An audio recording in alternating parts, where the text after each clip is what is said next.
ওই দেখ, আকাশ কেমন কালো মেঘে ঢেকে যাচ্ছে, মনে হচ্ছে এক্ষুনি বৃষ্টি নামবে রে। বৃষ্টি নামবে? কি মজা, কি মজা! বৃষ্টি হলে আজ ইচ্ছা মতো ভিজবো রে। শুধুই ভিজবো না, বৃষ্টির সময় শুনেছি অনেক মাছ পাওয়া যায়। আজ বৃষ্টি হলে ভিজবো আর নদীতে মাছ ধরবো। খুব মজা হবে রে। এই কথা বলতে বলতেই বৃষ্টি শুরু হয়ে যায়। সবাই আনন্দে চিৎকার করে ওঠে। চল চল, আমরা মাছ ধরতে যাই। কতদিন মাছ দিয়ে ভাত খাইনি, আজ যদি মাছ পাই তাহলে মন ভরে মাছ দিয়ে ভাত খাবো। তোরা যা, এই বৃষ্টিতে আমি নদীতে যাব না। দেখ কেমন করে মেঘ ডাকছে, যদি বাজ পড়ে। তাহলে তুই বাড়ি যা, আমরা তিনজন নদীতে মাছ ধরতে যাচ্ছি। রাব্বি সেখান থেকে বাড়ি চলে যায়। শাপলা, দিয়া ও রাজু বৃষ্টির পানিতে ভিজতে ভিজতে নদীতে মাছ ধরতে যায়।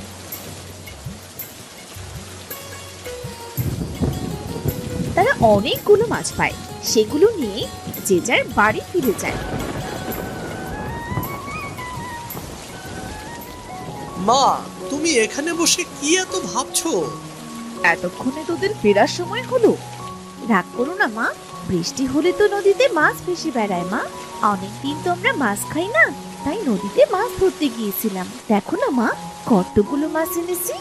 মা, মাছগুলো ঝোল করবে। বৃষ্টির দিনে মাছ ঝোল দিয়ে ভাত খাবার মজাই আলাদা। ঠিক আছে, তোরা তাড়াতাড়ি জামা কাপড় পাল্টে নে, না হলে সে আবার ঠান্ডা লেগে যাবে। রাজু আর দিয়া কাপড় বদলে ঘরে গিয়ে দেখে তাদের ঘরে পানি পড়ছে। তোর বাবাকে কত করে বললাম এবার সালটা সারাও, বৃষ্টির দিনে ঘরে থাকাই যায় না, কিন্তু সে তো পেরে উঠলো না। আচ্ছা, আমি মাছগুলো কেটে রান্না করে নিই। মোহিনী মাছ কেটে রান্না করে।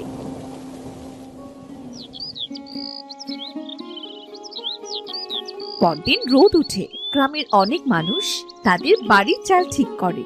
পথে ঘাটে পানি বেঁধে আছে। ভাই, এখন ঘরের চাল ঠিক করছো যে? কি করব ভাই, বর্ষা চলে এসেছে তো। তুমি তো জানো বর্ষার সময় গ্রামের অবস্থা কেমন হয়। বর্ষার জন্য কাল সারা রাত ঘুমাতে পারিনি, চাল বেয়ে সব পানি গায়ে পড়েছে। এজন্য ঘরের চালটা ঠিক করছি আর কি। বেশ ভালোই করছো ভাই, আমারও একই অবস্থা। আমার ঘরের চালটাও ঠিক করতে হতো, কাছে তেমন পয়সা নেই, এজন্য এবার পেরে উঠছি না। ঘরটা সারিয়ে নাও ভাই, শুনেছি এবার নাকি বৃষ্টির ভাগটা বেশি। এই বৃষ্টির সময় বউ বাচ্চা নিয়ে কোথায় যাবে তখন শুনি? দেখি কি করা যায়। আচ্ছা ভাই, আমি তবে আসি। আকাশের অবস্থা আজও তেমন ভালো নয়, মনে হচ্ছে আজও বৃষ্টি নামবে।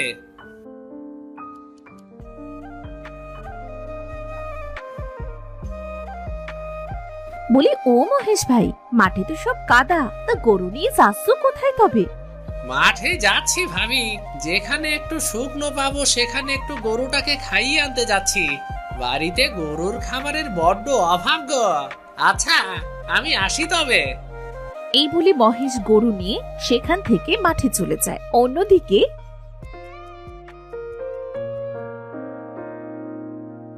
মা, ও মা, এখন তো বর্ষার সময়, না জানি কখন বর্ষা পড়তে শুরু করে। বাড়িতে তো জ্বালানি নেই মা, তখন জ্বালানির অভাবে না খেয়ে থাকতে হবে। আমি আর ভাই মিলে বরং জঙ্গলে যাচ্ছি। কাল তো ঝড় বৃষ্টি হয়েছিল মা, আজ জঙ্গলে অনেক জ্বালানি পাবো। আকাশের অবস্থা তো তেমন ভালো নয় রে, এই অবস্থায় তোদের জঙ্গলে যেতে হবে না। তুমি চিন্তা করো না মা, বর্ষা শুরু হবার আগেই আমরা চলে আসব। তাড়াতাড়ি ফিরিস কিন্তু। দিয়া আর রাজু তাদের মায়ের কাছ থেকে বিদায় নিয়ে জঙ্গলের উদ্দেশ্যে বেরিয়ে পড়ে। তারা হাঁটতে হাঁটতে একসময় জঙ্গলের অনেক গভীরে চলে আসে। দিদি, এখানে অনেক জ্বালানি হয়েছে, চলো একটু কুড়াই আমরা। ঠিক আছে ভাই। দিয়া আর রাজু জঙ্গলের ভেতর থেকে জ্বালানি কুড়াতে থাকে। হঠাৎ চারদিক অন্ধকার হয়ে আসে, আকাশ কালো মেঘে ঢেকে যায়। ভাই, আকাশ তো কালো মেঘে ছেয়ে গিয়েছে, মনে হচ্ছে এক্ষুনি কালবৈশাখী ঝড় উঠবে। দিদি তাড়াতাড়ি বাড়ি চলো, আমার খুব ভয় করছে তো। ভয় পাস না ভাই, আমি আছি তো। দিদি ওই দেখো আকাশে কেমন বজ্রপাত হচ্ছে। চল ভাই, যে জ্বালানিগুলো কুড়িয়েছি তাই দিয়ে 2-3 দিন চলে যাবে। ঝড় ওঠার আগে আমরা বাড়ি চলে যাই, চল। এই বলে রাজু আর দিয়া জ্বালানি নিয়ে জঙ্গল থেকে বাড়ি ফিরে আসে।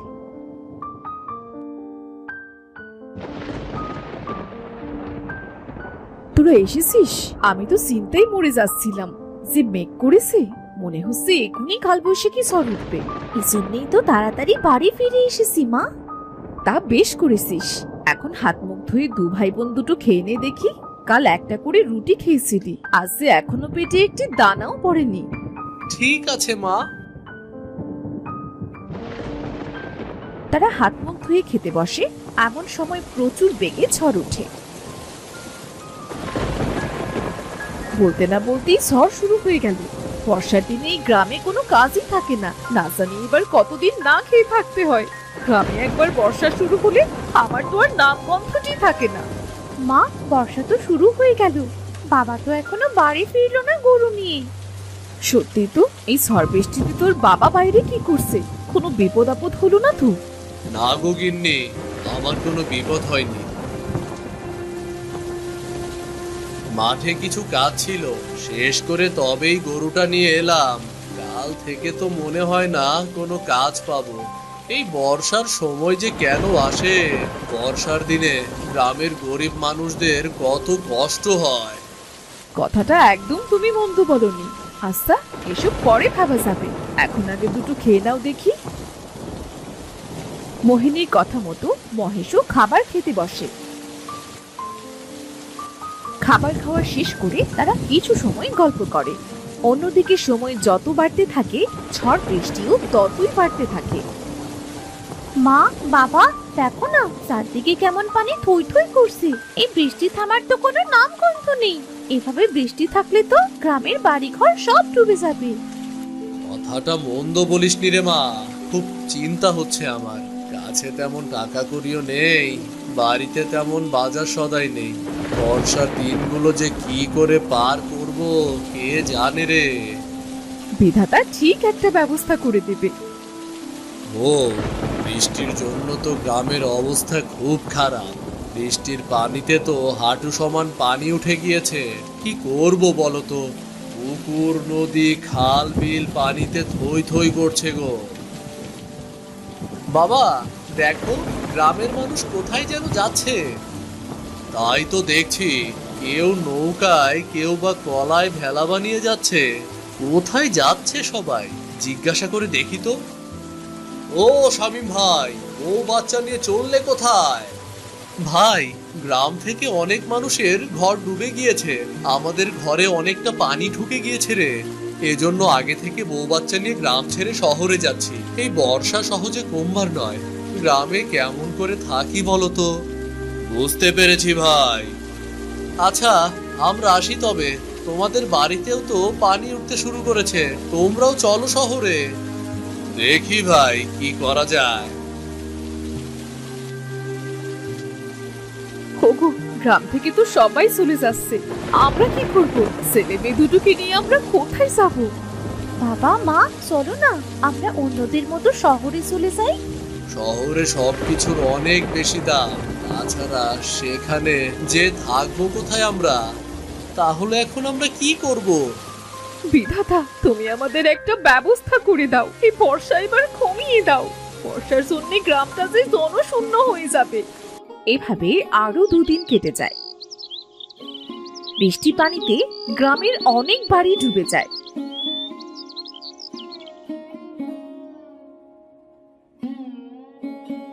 আজ বর্ষাটা কম হয়েছে। বলি বউ, বাড়িতে শুকনো খাবার আর কতগুলো আছে গো? আজ যে কোনো খাবার নেই, ছেলে মেয়ে দুটো ক্ষুধায় ছটফট করছে। কি করব কিছু বুঝতে পারছি না। এই অবস্থায় তো কোথাও খাবার পাবো না, কি যে করি। আমি বলি কি, তুমি একবার জমিদার মশাইয়ের কাছে যাও, দেখো না উনি কি করে। জমিদার মশাই যে কিপটে, সে কি আমাদের সাহায্য করবে? চেষ্টা করে দেখোই না। এত করে যখন বলছো তখন যেই দেখি কি করা যায়। বউ, এই কলার খেলা করেই আমি জমিদার বাড়ি যাচ্ছি। বাবা আমিও যাবো তোমার সাথে। তোকে যেতে হবে না মা, কখন আবার বর্ষা শুরু হয় কে জানে। বাবা তোমার সাথে যাই না, দেখো চারিদিকে কত পানি, আমার খুব দেখতে ইচ্ছে করছে বাবা। ঠিক আছে, চল। মহেশ দিয়াকে নিয়ে ভেলায় করে জমিদারের বাড়িতে যায়।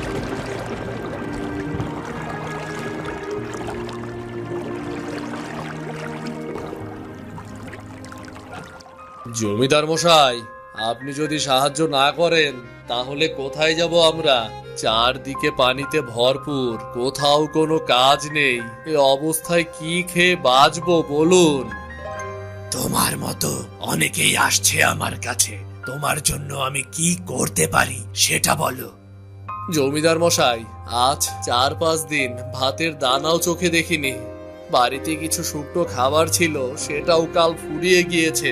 এজন্য আপনার কাছে এলাম। আপনি যদি কিছুদিনের খাবার দিতেন তাহলে বড্ড উপকার হতো। সবাইকে যদি আমি খাবার দিয়ে সাহায্য করি তাহলে তো আমারই কপালে খাবার জুটবে না। তোমাকে আমি সাহায্য করতে পারবো না বাপু। জমিদার মশাই, বর্ষার দিন শেষ হলেই আপনার খাবারের টাকা আমি শোধ করে দেব। এই চিরাগুলো দিয়ে আজকের দিন চলে যাবে, এটা নিয়ে ফিরে যাও। এর বেশি আমি তোমাকে সাহায্য করতে পারবো না। মহেশ আর কিছু না বলে জমিদারের দেওয়া চিরা নিয়ে বাড়ির পথে রওনা হয়। মহেশ আর দিয়া যখন বাড়ি ফিরছিল তখন তারা একটা বুড়িকে পানিতে ডুবে থাকতে দেখতে পায়। বাবা বাবা ওই দেখো, কে যেন পানিতে ডুবে যাচ্ছে, আমাদের লোকটাকে বাঁচানো উচিত বাবা। আরে, ওটা তো একটা বুড়ি মনে হচ্ছে। তাড়াতাড়ি চল, না হলে বুড়িটা মারা যাবে। তারা ভেলা নিয়ে বুড়ির কাছে যায়। অনেক কষ্টে বুড়িকে তারা পানি থেকে তুলে তারা বুড়ির পেট থেকে পানি বার করে। এরপর বুড়ি জ্ঞান ফিরে পায়। তোদের অনেক ধন্যবাদ রে বাবা, তোরা আমার অনেক বড় উপকার করলি। তোরা না থাকলে হয়তো আজ আমি মরেই যেতাম। ধন্যবাদ কেন দিচ্ছ বুড়িমা? তুমি পানিতে ডুবে যাবে এটা আমরা কি দেখতে পারি বলো? বাবা, আজ 2 দিন ধরে কিছু খাইনি, আমায় কিছু খেতে দিবি? ক্ষুধার কষ্ট যে আমি আর সইতে পারছি না বাবা। ঠাকুমা, আমরাও যে না খেয়ে আসি, সেজন্য জমিদার মশাইয়ের কাছে গিয়েছিলাম, কিন্তু জমিদার মশাই কটা চিড়ে দিয়ে আমাদের পাঠিয়ে দিল। আমাদের কাছে সে চিড়েটুকুই আছে, তুমি কি চিড়ে খাবে? আমার ওই চিড়ে দিয়েই চলবে রে মেয়ে। এই নাও বুড়িমা, চিরাগুলো বরং তুমিই খাও তবে। মহেশের হাত থেকে চিড়াগুলো দেখে বুড়ি খপ করে সেগুলো নিয়ে খেতে শুরু করে। ঠাকুমা ঠাকুমা আস্তে খাও, তোমার গলায় বেঁধে যাবে তো। আমার কিছু হবে না রে মেয়ে। বুড়ি চিড়েগুলো খাওয়া শেষ হতেই বুড়ি একটা পরীতে পরিণত হয়। এ কি, কে আপনি? পুরী থেকে এমন সুন্দরী হলেন কেমন করে? আপনি যেই হন না কেন আমাদের ছেড়ে দিন, আমাদের কিন্তু মারবেন না। ভয় পেও না তোমরা, আমি পড়ি, তোমরা আমায় সাহায্য করেছো, আমি তোমাদের কি করে ক্ষতি করি বলো তো? আপনি পড়ি? আমি শুনেছি পরীরা নাকি খুব ভালো হয়, তবে আপনি অমন বুড়ি সেজেছিলেন কেন? আমি সব বলছি, আগে তোমরা ভেলা থেকে নেমে ওখানে চলো, দেখো ওখানে কোনো পানি নেই। ঠিক আছে। শোনো, আমি আর আমার সাথী পৃথিবীতে খেলা করছিলাম, তখন এক জাদুকর আমায় দেখে ফেলে আর সে আমাদের তাড়া করতে শুরু করে। অনেক কষ্টে জাদুকরের চোখ এড়িয়ে আমি এই গ্রামে এসে পড়ি। এসে দেখি এই গ্রামে এখন বর্ষার দিন, খুব খারাপ অবস্থা। তারপর কি হলো? তারপর আমি পরিরাজ্যে ফিরে যাবার জন্য রওনা দিই। উঠতে উঠতে পানির ভেতর পড়ে যাই, আর ওখানে চোরাবাড়ি থাকায় আমি উঠতেই পারছিলাম না, তাই বুড়ির রূপ নিই যাতে আমায় কেউ সাহায্য করে। আর তার পরের ঘটনা সে তো তোমরা জানোই। বুঝতে পেরেছি পরি, আপনাকে সাহায্য করতে পেরে আমাদের অনেক ভালো লেগেছে। আমি তোমাদের উপহার দিতে চাই আমার জীবন বাঁচানোর জন্য। বলো বলো কি চাই তোমাদের? উপহার যদি দিতেই হয় তাহলে গ্রামের সকলের জন্য দিন পরি। আমাদের মতো গ্রামে আরো অনেক মানুষ আছে যারা ঠিক করে খেতেও পায় না, যাদের বাড়ি ঘরে বন্যায় নষ্ট হয়ে গিয়েছে, ঝড় বৃষ্টিতে সবার বাড়ির চাল গিয়ে পানিতে পড়েছে। জানেন, আমরা অনেক কষ্টে থাকি। আমরা এই গ্রামের মানুষ বর্ষার দিনে খুব কষ্টে থাকি। তুমি এই পাখিটা রাখো। এই পাখি প্রতি রাতে একটা করে সোনার মোহর দেবে, আর এগুলো তোমরা এক একজনের বাড়ি গিয়ে দিয়ে আসবে। যতদিন না গ্রামের মানুষের উন্নতি হচ্ছে ঠিক ততদিন এই জাদুর পাখিটা তোমাদের সকলের অভাব দূর করে দেবে। ধন্যবাদ পরি আপনাকে। আর একটা কথা, এই গ্রামে এখন থেকে যতই ঝড় হোক, বর্ষা হোক বা বন্যা হোক, কখনোই গ্রাম ডুবে যাবে না। বর্ষা শেষ না হতে যতটুকু গ্রামের মানুষের পানি প্রয়োজন ততটুকু ছাড়া, আর বাকি পানিগুলো শুকিয়ে যাবে। আপনি খুব ভালো করি। তোমরাও খুব ভালো। তোমরা নিজেদের কথা না ভেবে পুরো গ্রামের কথা ভেবেছ। আচ্ছা, আমি আসি তবে। এই বলে পরী দিয়া ও মহেশের কাছ থেকে বিদায় নিয়ে পরী রাজ্যে চলে যায়। মহেশ ও দিয়া পরীর দেওয়া পাখিটা নিয়ে বাড়ি চলে আসে। এই পাখিটা পরি আমাদের উপহার দিয়েছে। পরী পেলি কোথায়? তোদের কথা তো আমি কিছুই বুঝতে পারছি না। শোনো তবে।